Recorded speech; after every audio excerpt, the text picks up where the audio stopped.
Next topic की बात करेंगे हम लोग प्रोबेबिलिटी डिस्ट्रीब्यूशन की।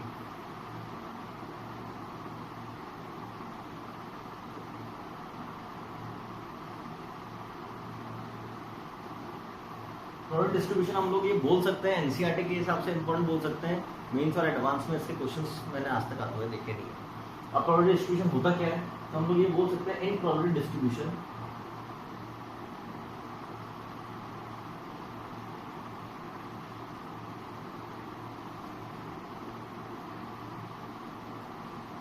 total probability of one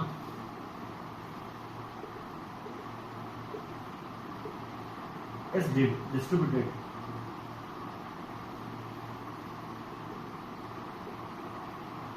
over several values of a random variable।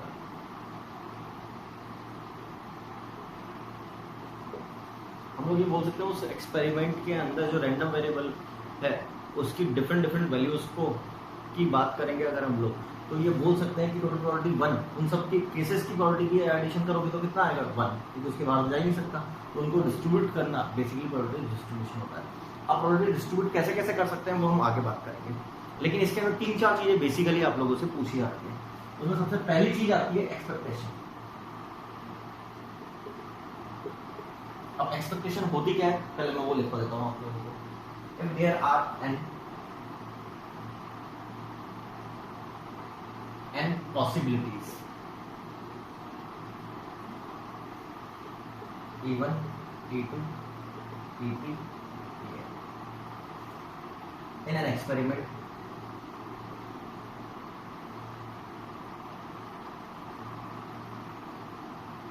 having probabilities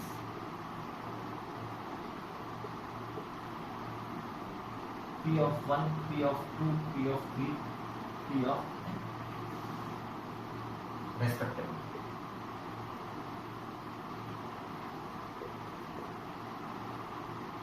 If values m1, m2, mn are associated to different possibilities,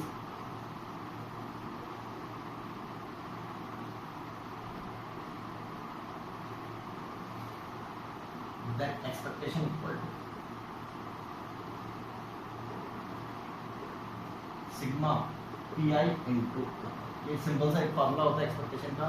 हम लोग ये बोल सकते हैं कि डिफरेंट रैंडम वेरिएबल्स दे रखे हैं, उनकी प्रोबेबिलिटी जो भी होगी उनके कॉरस्पॉन्डिंग वैल्यूज दे रखे हैं, उन वैल्यूज को कैलकुलेट करके हम लोगों को ये देखना है कि उस एक्सपेरिमेंट से हम क्या एक्सपेक्टेशन रख सकते हैं। अब एक्सपेक्टेशन में 2 तरह का पार्ट होता है। इफ एक्सपेक्टेशन इज पॉजिटिव,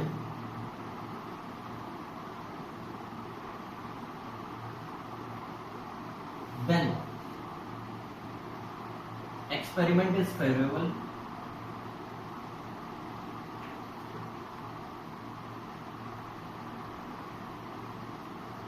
और अगर एक्सपेरिमेंट नेगेटिव होगी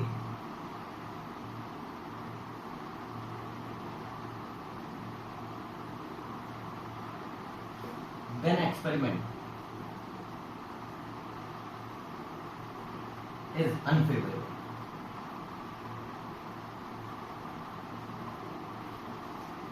अब एक्सपेक्टेशन का बेसिक मीनिंग क्या होता है वो अभी मैं धीरे धीरे समझाऊंगा। बस हम लोग अभी तो ये बोल सकते हैं फॉर्मूला की पी आई यानी कि प्रोबेबिलिटीज को कॉरस्पॉन्डिंग वैल्यूज से मल्टीप्लाई करके हम लोगों को समेशन करना होता है। बेसिकली इस एक्सपेक्टेशन का एक और नाम होता है एवरेज, मीन। क्लियर है, मीन मैं अलग से लिखवाऊंगा वैसे, लेकिन इसको भी हम लोग मीन बोल सकते हैं, ये भी मीन की तरह ही काम करता है कि एवरेज क्या होगा उस एक्सपेरिमेंट का। क्लियर, कल एक बार इसको कॉपी करेंगे।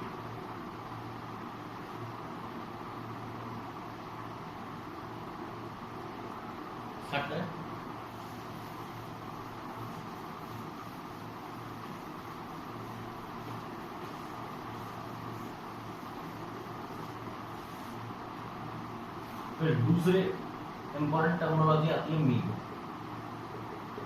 एनसीईआरटी में आपको ये EX के नाम से मिलेगा। बेसिकली मीन का फॉर्मूला ये याद करो आप लोग, जो स्टैटिस्टिक्स के अंदर पढ़ा था हम लोगों ने। क्या पढ़ा था मीन के अंदर फॉर्मूला? सिग्मा फ्रीक्वेंसी डिस्ट्रीब्यूशन के लिए क्या पढ़ा था, sigma XI into F I upon sigma F I. अब हम लोग यहाँ पे ये बोल सकते हैं प्रोबेबिलिटी डिस्ट्रीब्यूशन की बात करें, फ्रीक्वेंसी की जगह क्या काम आ गया, प्रोबेबिलिटी, तो इसका फॉर्मूला क्या बन जाएगा, sigma XI into F I की जगह पी आई और अपॉन सिग्मा एफ आई की जगह सिग्मा पी आई। अब हम लोग प्रोबेबिलिटी डिस्ट्रीब्यूशन की बात कर रहे हैं, यानी कि टोटल प्रोबेबिलिटी तो हमेशा कितनी आएगी, 1। तो म्यू का फॉर्मूला क्या बनेगा मीन का, sigma XI into P I, ये एवरेज ही है बेसिकली। तो इसको हम लोग ये भी बोल सकते हैं, it is also known as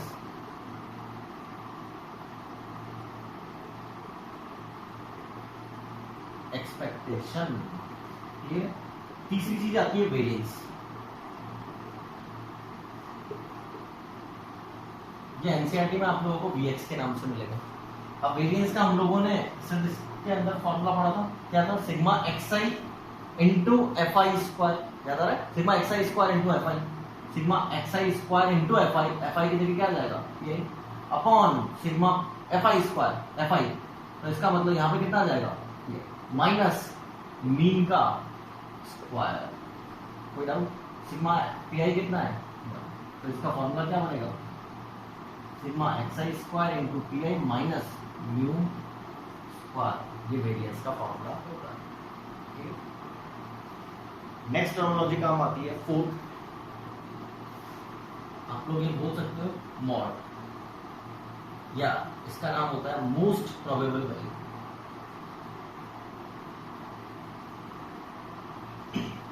most probable value, most probable, जिसकी प्रोबेबिलिटी सबसे ज्यादा हो, यानी कि बेसिकली इसको बोलते क्या हम लोग, mod. Random variable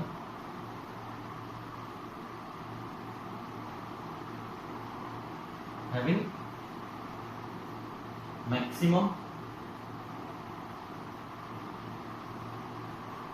probability।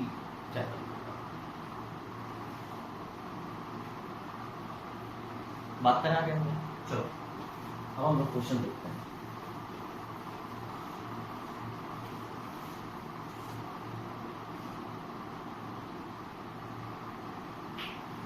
There are 100 tickets.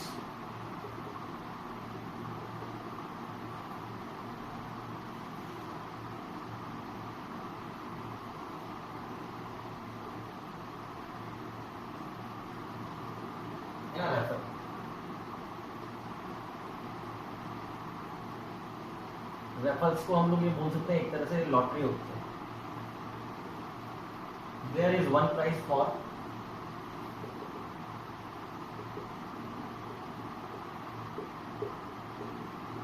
₹1000,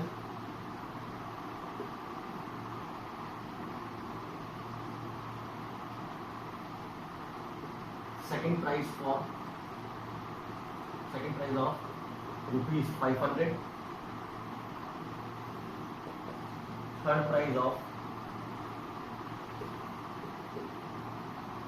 ₹200, and remaining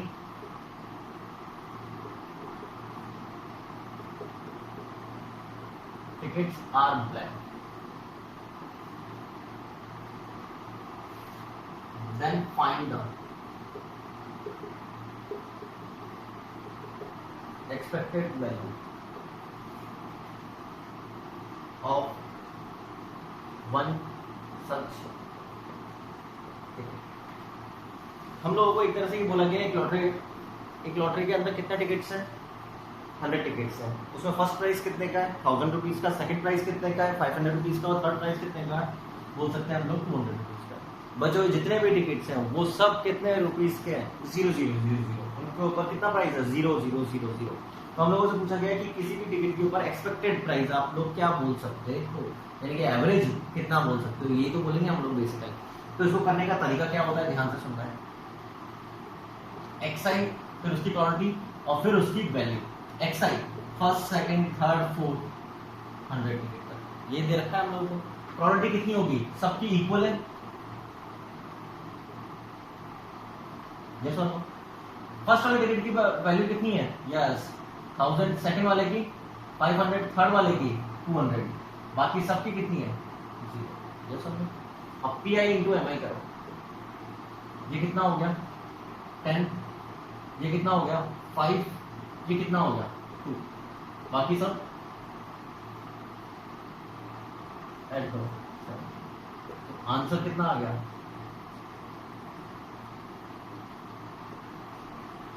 यानी कि हम लोग बोल सकते हैं एक विकेट से हम एक्सपेक्टेड ये बोल सकते हैं, एक्सपेक्टेशन कितना रख सकते हैं 17 रुपीज का एक्सपेक्टेशन रख सकते हैं। चेक करो नेक्स्ट क्वेश्चन।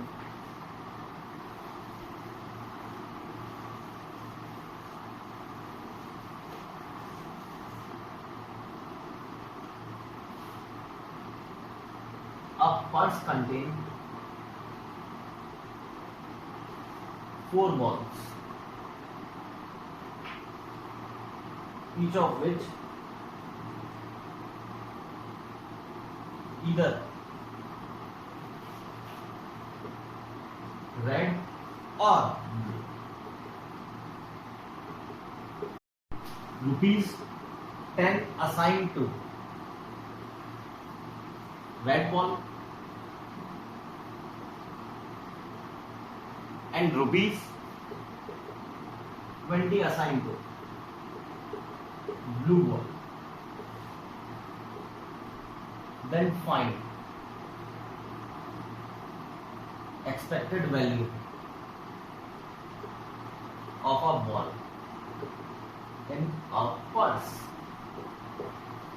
हम लोगों को उस पर्स के अंदर किसी भी बॉल की एक्सपेक्टेड वैल्यू निकालनी है, ठीक है। चलो बात करते हैं। तो हम लोग इसमें केसेस क्या बना सकते हैं, 4 बॉल है, कलर पता कर लिए हमको कितनी बॉल के क्या कलर है, हम लोग क्या केस बनाएंगे, यस 0 रेड एंड यस कितना 4 ब्लू।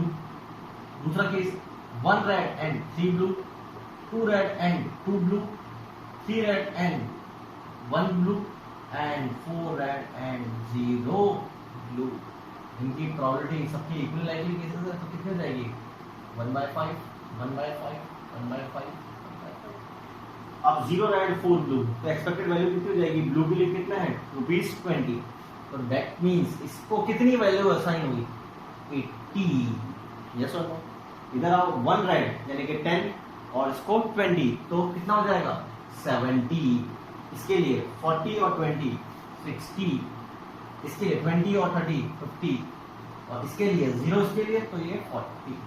तो P I into M I कितना आ जाएगा 80/5 70/5 60/5 50/5 एंड 40/5। तो टोटल कितना आ जाएगा 80 70 150 210 260 300/5 becomes 60। यानी कि हम बोल सकते हैं कि एक बॉल के लिए कितने रुपीज बोल सकते हैं एक्सपेक्टेड 60 रुपीज बोल सकते हैं। चेक करो बढ़िया क्या हम लोग। Next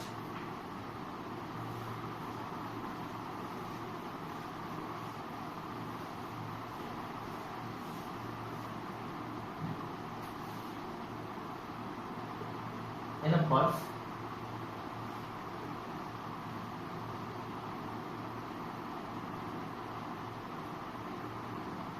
there are 2 rupee 1 coin and 1 rupee 2 coin. Lady draw a coin 1 by 1 with replacement till she gets rupee 2 coin.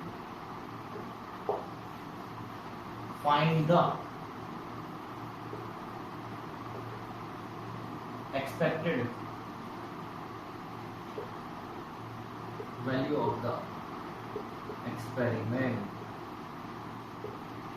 वो लड़ी कब तक कॉइन निकालती रहेगी, बार बार निकालती रहेगी विद रिप्लेसमेंट। कब तक निकालती रहेगी, जब तक कि उसको 2 रुपये का कॉइन ना मिल जाए। तो अब हम लोग केसेस कैसे बनाएंगे, एक्सेल हो सकता है कि पहला बॉल निकाला हो, पहला कॉइन निकाला और वही क्या आया हो 2 रुपये का, यस और नो, उसकी प्रॉपर्टी अभी हम बात करेंगे, यस और नो। और mi कितना हो जाएगा उसका, यस 2 रुपये कॉइन की वैल्यू क्या होती है, 2 ही होती है। क्वांटिटी क्या होगी सोचकर देखो, 3 कॉइन्स है, 2 1 रुपये के और एक 2 रुपये के कॉइन, तो कितनी हो गई 1/। हो सकता है कि पहली बार निकाला हो उसमें क्या आ जाए 1, अब सेकंड बार निकाला हो तो हो सकता है उसमें क्या आ जाए 2, यस और नो। पहली बार 1 निकालने की प्रॉपर्टी 2/3, सेकंड बार 2 निकालने की प्रॉपर्टी 1/। वैल्यू पहले 1 और 2, टोटल वैल्यू कितनी हो गई 3। तीसरा हो सकता है 1 फिर 2 आ जाए तीसरे में, तो हम लोग क्या बोलेंगे 2/3 इंटू 2/3 इंटू 1/3, वैल्यू कितनी हो गई 4, यस और नो। क्या मैं ये बोल सकता हूँ ये प्रोसेस क्या होगा, इनफाइनाइट प्रोसेस होगा, चलता ही जाएगा चलता ही जाएगा। P I into M I कितना आएगा ये देखते बताओ, 2 into 1/3, 3 into 1/3 into 2/3, 4 into 1/3 into 2/3 का whole square and so on. तो समेशन क्या बनेगा इन सबका,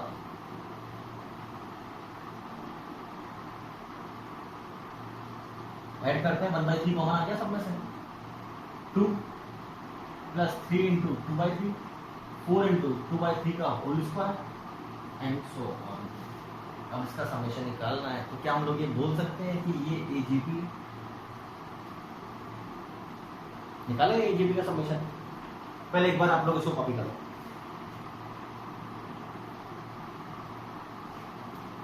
स्टार्ट करें, इसको इक्वेशन नंबर 1 दे देते हैं।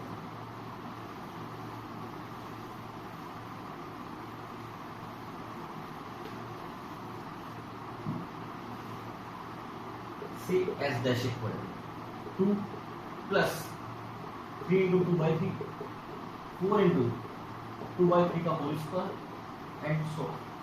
अब एजीपी को सॉल्व करने का तरीका क्या होता है, यस कॉमन रेशियो क्या है 2/3, तो 2/3 से मल्टीप्लाई करते हैं सर इसको और एक आगे शिफ्ट करके लिख देते हैं।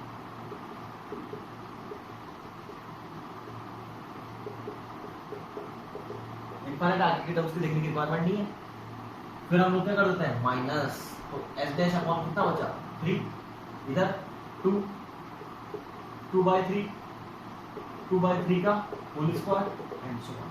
क्या ये बोल सकता हूँ इनफाइनाइट जीपी,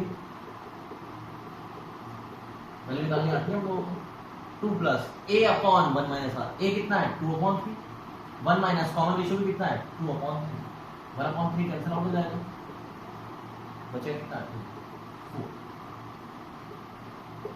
एस डैश कितना आ जाएगा 14, एस कितना आ जाएगा 4, एक्सपेक्टेड वैल्यू कितनी आ गई 4, चेक कर लो कोई बात।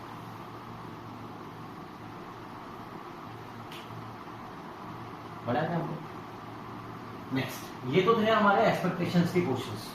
अब हम लोग प्रोबेबिलिटी डिस्ट्रीब्यूशन के क्वेश्चंस की बात करते हैं कि वो किस तरह के क्वेश्चंस होते हैं।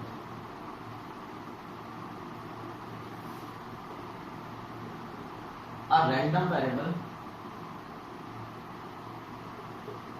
x has following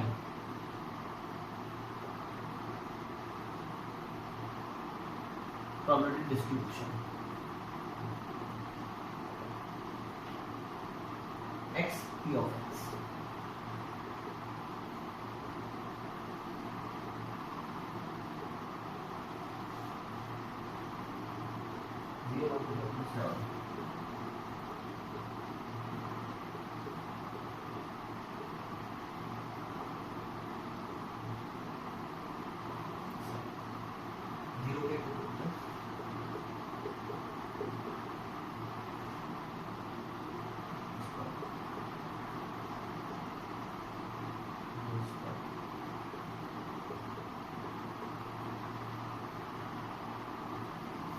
determine first part k x equal to 2,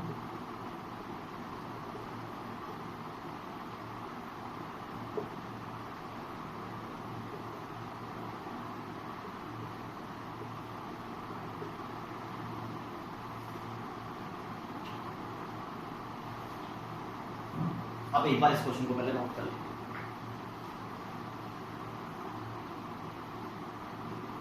start करें। सबसे पहले तो हम लोगों को बोला क्या क्या है, ये प्रोबेबिलिटी डिस्ट्रीब्यूशन है, यानी कि टोटल प्रोबेबिलिटी कितनी होगी 1, यानी कि 1 प्रोबेबिलिटी को हम लोगों ने इस तरह से डिस्ट्रीब्यूट कर रखा है, इसको इतनी दी, इसको इतनी दी, इसको। लेकिन हम लोग क्या जानते हैं कि सिग्मा पी आई कितना होगा 1, सिग्मा पी आई कितना k 2k 2k 3k k square 2k square equal to 1, k square की values k square 2k square 7k square 10k square, k की value 5 8k plus 1 9k, constant term -1। इसमें तो minterm हो सकता है इसके आराम से 10k -k, चलो 10k कॉमन आया इसमें से, -1 उसमें से कॉमन आया, k प्लस 1, तो k की दो वैल्यूज आई 1/10 और -1। क्या -1 हो सकती है क्या, और प्रोबेबिलिटी नेगेटिव हो सकती है क्या, इसका मतलब क्या 1/10 होगा पहली चीज, तो k की वैल्यू तो मिल गई। अब सेकंड पार्ट में हम लोगों को पूछा गया p of x equal to, कितना दे रखा है p of x equal to 2k becomes 2/10, check कर कोई डाउट। थर्ड पार्ट में हम लोगों को क्या बोला गया, x greater than 6, x greater than 6 का मतलब क्या, ओनली x इक्वल टू 7 होगा क्या, और वो कितना दे रखा है 7k square plus k, that means 7/100 plus 1/10, LCM लूंगा तो 10 प्लस 7 17/100, चेक करो कोई।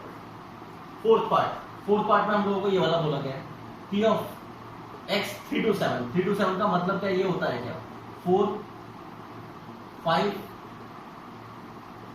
6, जैसा 4 के लिए कितनी वैल्यू है 3k, 5 के लिए k स्क्वायर और 6 के लिए 2k स्क्वायर, तो 3k square plus 3k k square 100 3/10, LCM लेते हैं 30 प्लस 3 33, तो 4 पार्ट का आंसर क्या आएगा। तो ये बेसिकली प्रोबेबिलिटी डिस्ट्रीब्यूशन के आसानी होते हैं, लेकिन बस हाँ नाम होता है प्रोबेबिलिटी डिस्ट्रीब्यूशन, हमको बस एक ही चीज ध्यान रखनी होती है, टोटल प्रोबेबिलिटी कितनी होनी चाहिए 1। दूसरी चीज क्या होनी चाहिए, प्रोबेबिलिटी की वैल्यू हमेशा 0 से 1 के बीच में होती है। कॉपी करो।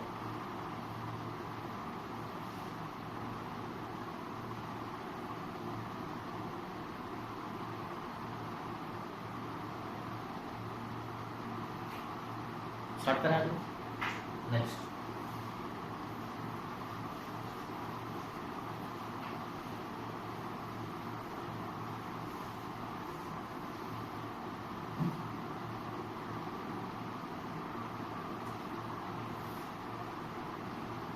in throwing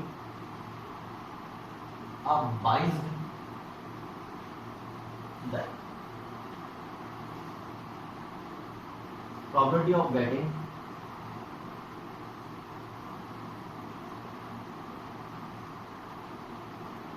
any number proportional to it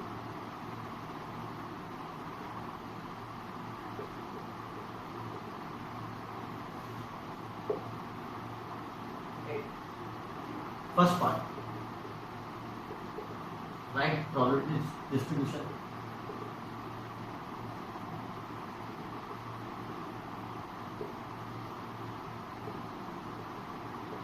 second part, what is expected value, और इसका एक और नाम क्या होता है mean. Third part, find variance and standard deviation,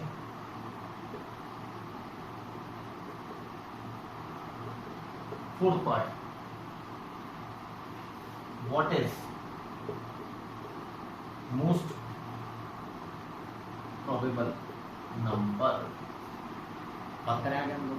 चलो सबसे पहले तो हम लोगों को बोला क्या गया है कि किसी भी नंबर के आने की प्रोबेबिलिटी, उसको नंबर को हम लोग क्या बोलते हैं आई बोलते हैं। किसी भी नंबर के आने की प्रोबेबिलिटी किसके प्रोपोर्शनल है, खुद नंबर के प्रोपोर्शनल है। प्रोपोर्शनलिटी का साइन हटेगा तो यहाँ पर क्या आएगा यस के, यस होगा। और हम लोग जानते क्या है सिग्मा पी आई कितना होता है 1, that means sigma P I कितना होगा 1। के को बाहर निकाला 1 से लेके 6 तक का समेशन कितना होता है? यस 21। ये बोल सकते हैं हम लोग 1 + 2 + 3 + 4 + 5 + 6। तो k की वैल्यू कितनी आ गई? 1/20। चेक करो। अब प्रोबेबिलिटी डिस्ट्रीब्यूशन बनाना है हम लोगों को, तो सबसे पहले प्रोबेबिलिटी डिस्ट्रीब्यूशन बनाने का तरीका, इधर xi लिख देते हैं। क्या क्या आ सकता है? 1 2 3 4 5 6। उसकी करस्पॉन्डिंग प्रोबेबिलिटी क्या होगी? क्या होगी? यस 1k, फिर 2k, 3k, 4k, 5k, 6k। Yes और नो? और k की वैल्यू कितनी है? 1/21।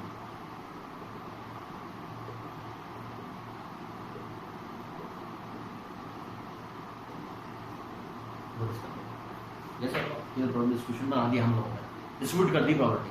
अब सेकंड पार्ट में पूछा गया what is the expected value. Expected value क्या होती है? याद करो, pi into mi।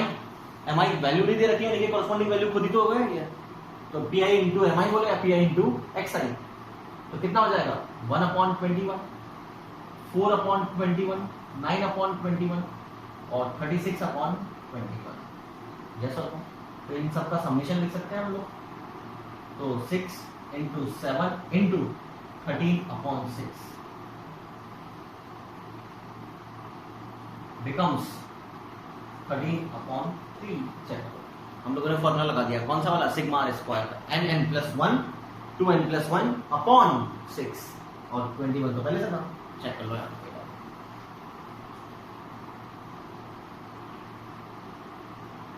बढ़ा गया हम लोग। नेक्स्ट, अब हम लोगों को निकालना है वेरिएंस। याद करो वेरिएंस का फॉर्मूला क्या होगा? Sigma xi square into P minus mu square. xi square, तो xi स्क्वायर की टेबल यहां पे बनाते हैं हम लोग। अब कितना?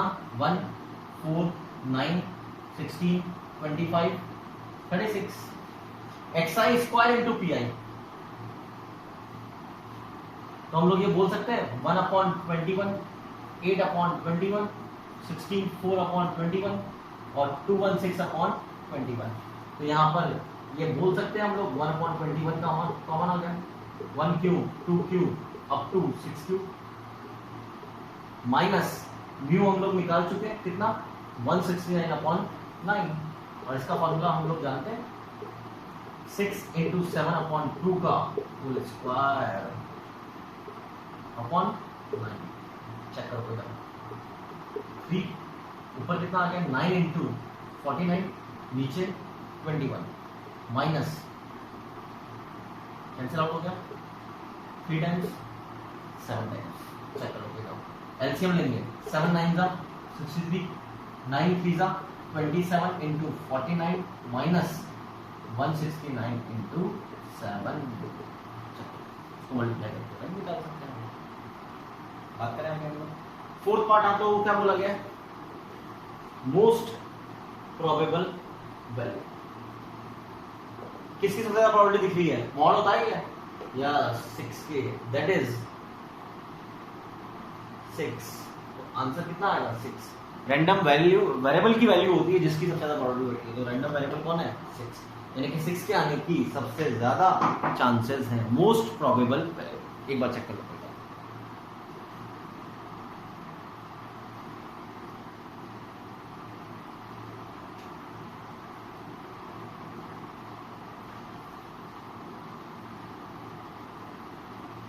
पढ़े आगे हम लोग।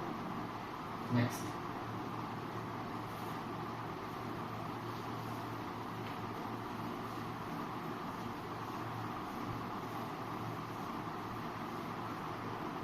नेक्स्ट टॉपिक आता है प्रोबेबिलिटी डिस्ट्रीब्यूशन के अंदर बाइनोमियल प्रोबेबिलिटी डिस्ट्रीब्यूशन।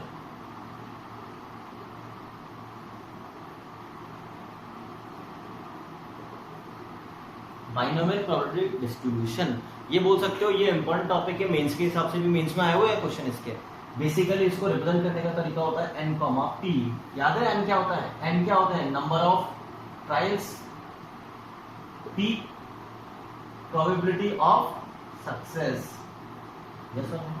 इसके अंदर पहला फॉर्मूला आता है मीन का, डायरेक्टली मीन का इसके अंदर फॉर्मूला होता है np पूरा हम लोग प्रोबेबिलिटी डिस्ट्रीब्यूशन की तरह भी इसको काम कर सकते हैं, लेकिन इतना लंबा काम करने की कोई जरूरत नहीं होती। अगर हमको एन और पी पता है तो हम डायरेक्टली वैल्यू लिख सकते हैं। दूसरा फॉर्मूला होता है इसका वेरिएंस का,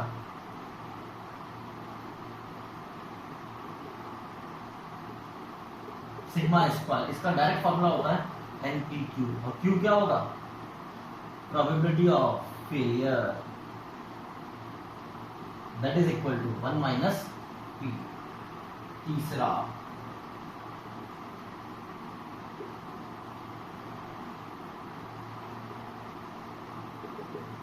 मोस्ट प्रोबेबल वैल्यू।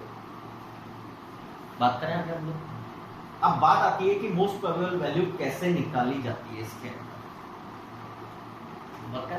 चलो, इसके अंदर आप लोग एक तरीका तो ये बोल सकते हो कि सबकी फ्रीक्वेंसी लिख दो। सबकी फ्रीक्वेंसी लिखने में जिसकी भी सबसे ज्यादा फ्रीक्वेंसी होगी, जिसकी भी सबसे ज्यादा फ्रीक्वेंसी होगी, तो हम लोग ये बोल सकते हैं कि वो ही, जिसकी भी सबसे ज्यादा फ्रीक्वेंसी का मतलब सबसे ज्यादा प्रोबेबिलिटी होगी, वो ही क्या होगा, मॉड। और या फिर आप लोग फॉर्मूला यूज कर सकते हो ये वाला, n+1 into P.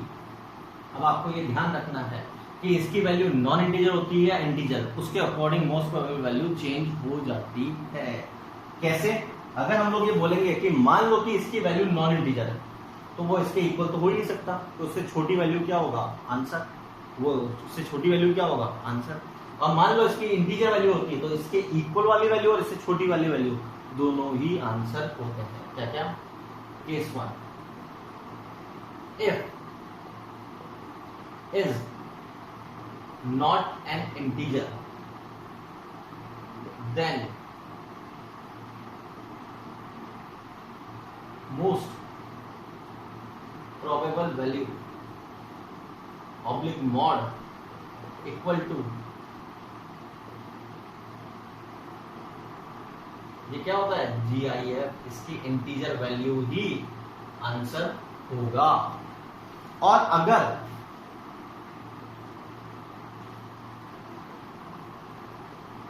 is an integer,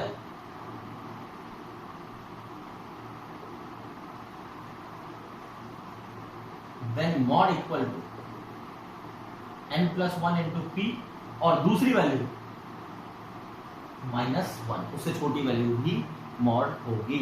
एक बार ये डेटा कॉपी कर लो, फिर हम बात करते हैं। इसके सिंपल से फॉर्मूले होते हैं, ये दोनों फॉर्मूले डायरेक्टली यूज हो जाते हैं कई बार। एनपी एवरेज का और वेरिएंस का फॉर्मूला एनपी क्यू, और ये मोस्ट प्रोबेबल का फॉर्मूला। या तो हम सबकी प्रोबेबिलिटी लिखकर चेक करें कि सबसे ज्यादा प्रोबेबिलिटी किसकी है, या फिर हम डायरेक्टली बोलते हैं n+1 इंटू पी की वैल्यू निकाल ली जाए। एक बार कॉपी करें। अब इसका क्वेश्चन देखते हैं।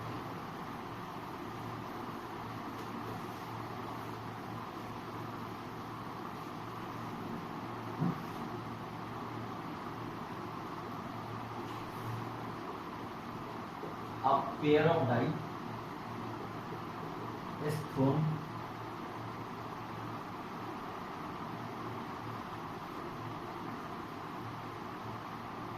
five times. Find the probability. Consider getting a doublet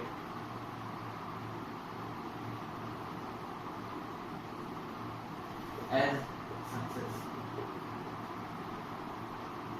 Then find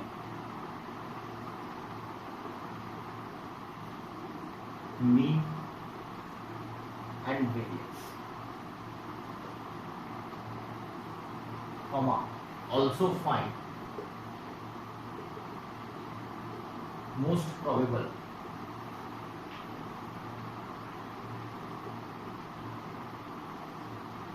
number of doublet, most probable number of doublet। बात करें अब पहले तो बोला क्या गया है, पेयर ऑफ डाई है जिसको आप लोगों ने कितनी बार उछला है, 5 बार। ट्रायल्स है, ये इंडिपेंडेंट है, सक्सेस की प्रोबेबिलिटी चेंज नहीं होगी, तो हम लोग इनको क्या नाम दे सकते हैं, बर्नौली ट्रायल्स। तो आप लोगों को इसके अंदर क्या दे रखा है, n = 2 p, और सक्सेस क्या दे रखा है, डबलेट। अब पहले तो बताओ डबलेट होता क्या है। यस, डबलेट क्या होता है, दोनों डाइस पर सेम नंबर आना। तो क्या मैं ये बोल दूं, same number on both dice, तो प्रोबेबिलिटी ऑफ सक्सेस P कितना हो जाएगा, 6 तो फेवरेबल के 1 1 2 2 3 3 4 4 5 5 6 6 और टोटल केसेस कितने हैं 36। तो कितना हो गया 1/6। अब आप लोगों को क्या क्या निकालना है, मीन। मीन का फॉर्मूला बोलो, एन पी। एन कितना है 5, पी 5/6। फिर पी इतना है तो क्यू कितना आएगा 5/6। तो मेरे को आप लोग ये बताओगे वेरिएंस का क्या वैल्यू आएगी, N P Q. That means 5 into P की वैल्यू 1/6 और क्यू की वैल्यू 5/6, 25/36। और तीसरा पार्ट मॉड या मोस्ट प्रोबेबल वैल्यू, उसके लिए फॉर्मूला क्या है n+1 इंटू पी। एन कितना है यस 5, तो 6 इंटू 1/6। आर इक्वल टू कितना आएगा 0 और 1। इसका मतलब क्या निकल रहा है, इसका मतलब ये है कि 0 टाइम्स यानी कि नंबर ऑफ डबलेट्स सबसे ज्यादा कितने मिलेंगे 0 टाइम्स, यानी कि एक भी ना मिले, इसके सबसे ज्यादा चांसेस है। या एक बार आने के, यानी कि नंबर ऑफ डबलेट्स एक बार आने के सबसे ज्यादा चांसेस होंगे। मैं आपसे पूछूंगा कॉमन सेंस से, सबसे कम चांसेस कितने होंगे कि 5 बार नंबर ऑफ डबलेट्स, 5 बार कितने आ जाएं सारे के सारे डबलेट्स। 5 बार डबलेट्स आने के चांसेस हम लोग ये बोल सकते हैं सबसे कम होंगे। चेक कर लेना।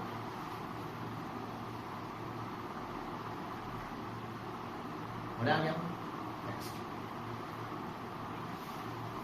ये बात है,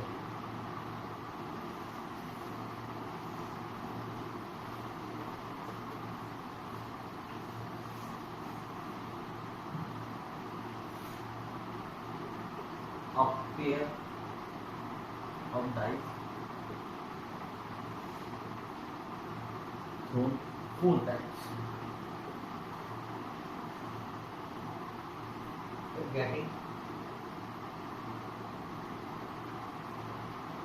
a total of 9 in a single throw.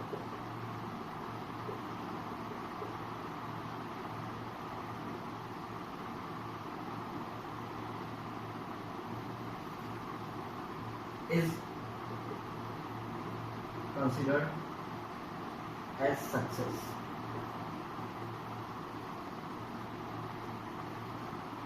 Then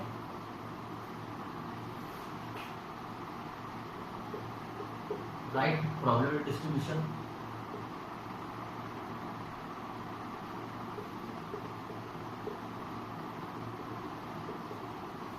also find mean, variance and more। अब इस क्वेश्चन में क्या बोला गया, 2 पेयर ऑफ डाई, मतलब एक पेयर ऑफ डाई हम लोगों ने फेंकी, उसके अंदर सक्सेस किसको बोला गया टोटल ऑफ 9। 9 का मतलब सम 9 आना चाहिए, उसको सक्सेस बोल दिया। अब हम लोगों को इस सक्सेस को लेकर प्रोबेबिलिटी डिस्ट्रीब्यूशन भी बनाना है और साथ में मीन, वेरिएंस एंड मॉड भी निकालना है। तो सबसे पहले तो n इक्वल टू कितना है 4। सक्सेस किसको बोला गया टोटल 9। अब 9 कब कब आ सकता है मेरे को आप लोग ये बताओगे। पहले के पे 6 तो दूसरे पे 3, पहले पे 5 तो दूसरे पे 4, पहले पे 4 तो दूसरे पे 5, पहले पे 3 तो दूसरे पे 6। और कोई पॉसिबिलिटी है क्या, तो मैं आपसे पूछूंगा प्रोबेबिलिटी ऑफ सक्सेस 4/36, तो 8/9। अब प्रोबेबिलिटी डिस्ट्रीब्यूशन बनाएंगे कैसे, ध्यान से देखना है। xi होगा नंबर ऑफ सक्सेसेस। इसका प्रोबेबिलिटी डिस्ट्रीब्यूशन कैसे बनेगा, नंबर ऑफ सक्सेस। और ये नंबर ऑफ सक्सेस कितनी हो सकती है यस 0 1 2 3 4। 4 ट्रायल के अंदर नंबर ऑफ सक्सेस कितनी हो सकती है, 0 success, 1 success, 2 success, 3 success and 4 success. 0 success का फॉर्मूला क्या होता है 4C0 p raised to the power 0 8/9 raised to the power 4। 1 success का 4C1 1 8/9 raised to the power 3। फिर 2 सक्सेस का